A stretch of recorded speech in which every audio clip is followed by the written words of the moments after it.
రైట్కి వెళ్తే సిటీ బయటికి వెళ్తుంది, కానీ తను లెఫ్ట్ తీసుకుంది. లెఫ్ట్కి వెళ్తే మన ఆఫీస్కి వెళ్తాం కదా జేడి. అవును, అంటే కాచి బ్యాగ్ తీసుకొని మన ఆఫీస్కే బయలుదేరిందా? అసలు ఏం జరుగుతుందో అర్థం కావట్లేదు కేడి.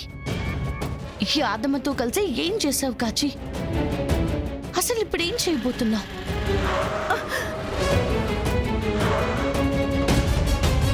కేడి, కాచిని కలవడానికి ఎవరో వచ్చారు.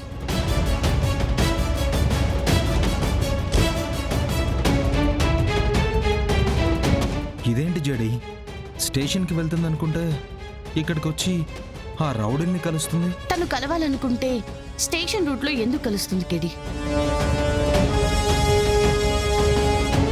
కాచి బాడీ లాంగ్వేజ్ చూడు, తను భయపడుతున్నట్టు అనిపిస్తుంది. నాకు తెలిసి కన్ఫర్మ్గా కాచిని వాళ్ళైతే కలవడానికి రాలేదు. వాళ్ళే కాచిని స్టేషన్కి వెళ్లకుండా ఆపుతున్నట్టుంది. సిచ్యువేషన్ బట్టి మూవ్ అవుదాం. పొజిషన్ తీసుకో.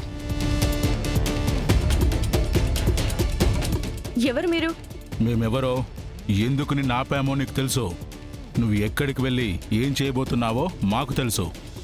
స్టేషన్కి వెళ్తే పోలీసులతో మాట్లాడితే ఏం జరుగుతుందో మేమేం చేస్తామో అంతా క్లియర్గా చెప్పాక కూడా నువ్వు మళ్ళీ స్టేషన్కి వెళ్తున్నావంటే నువ్వు మేమనుకున్నంత పిరికిదానివి కాదు కాచి. చూడండి, మీరు చేస్తుంది తప్పు. మీ వల్ల చాలా మంది జీవితాలు నాశనం అవుతున్నాయి. మీరు చెప్పిన పని నేను చేస్తే ఎంతమంది జీవితాలు నాశనం అవుతాయో మీకు తెలుసా? మొహం కూడా తెలియని మనుషులు ఏమైపోతే నీకెందుకు కాచి? వాళ్ళ కోసం నువ్వు చచ్చిపోతావా? మర్యాదగా బ్యాగ్ ఇచ్చి కారెక్కు. ఏమున్నా ఆశ్రమానికి వెళ్ళాక మాతతో మాట్లాడదు గాని.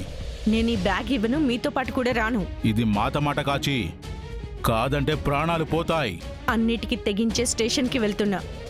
మీరు నాకు ఏం చెప్పినా నేను భయపడను. నీకు చెప్పడం వేస్ట్ అయితే చంపేస్తాం. ఏయ్! ఏయ్! ఆగు! ఆగు! ఏయ్! ఏయ్! ఆగు! ఆగు! కాచి! ఆగవే! ఆగు!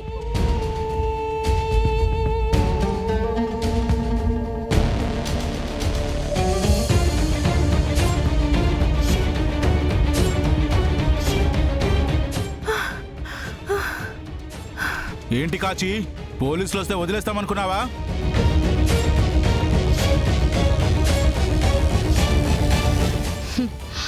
మేం కూడా మిమ్మల్ని వదులుతామని ఎలా అనుకున్నారా? ఏయ్!